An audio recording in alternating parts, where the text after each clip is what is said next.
Mga boss, ang flood control, ang hari ng flood control, naalala niyo pa ba siya mga boss?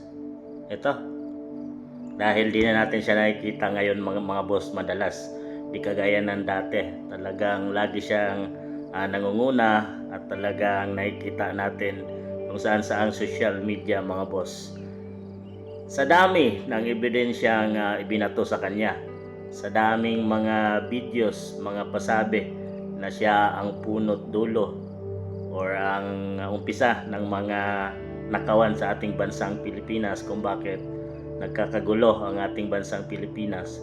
Pero mga boss, ngayon siya ay malaya at pinapawalang sala.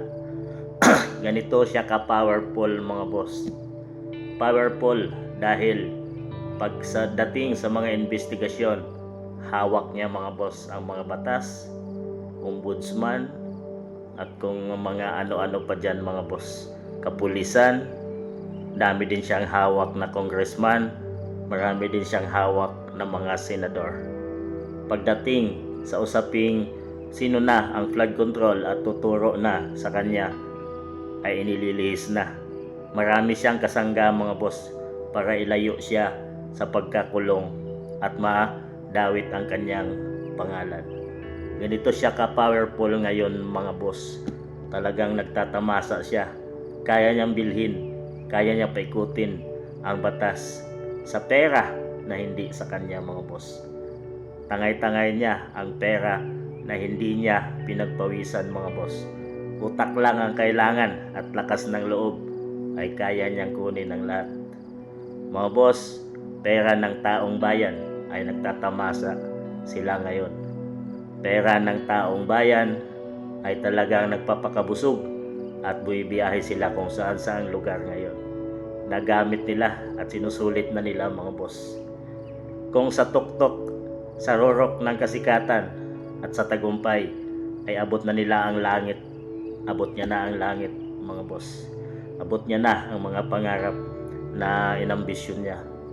Sa dami ng nakuha, sa dami ng nawala, at talagang hindi pa napapatunayan na siya ay sangkot mga boss. Kahit malinaw na ang lahat, kahit sinabi na ni Tatay Digong noon, kahit lumabas na yung mga video ni Saldico na kanyang katiwala at right hand noon, ay talagang nakakalusot pa rin siya mga boss dahil sa kanyang pera, lakas, kapangyarihan at tauhan. Kaya siya naiililigtas mga boss. Ganyan siya, isang congressman lang galing Leyte mga boss. At grabe ang kanyang kapangyarihan ngayon. Pero mga boss, naniniwala tayo sa Diyos na ang lahat ay may katapusan. Kung gaano man siya kataas ngayon, kung gaano man kataas ang lipad niya ngayon, kung nasaan man siya ngayon, nasa tuktok man ng langit siya ngayon, ganyan din kataas ang ibabagsak niya mga boss. Balang araw, dahil alam natin na hindi natutulog at nakikita lahat ito ng Panginoong Diyos mga boss.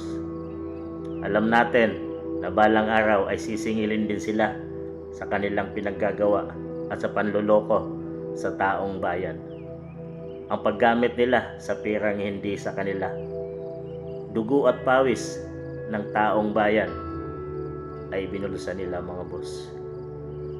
Darating din ang panahon na maniningil ang lahat at pagbabayaran nila ang lahat ng kanilang pagkakautang sa taong bayan.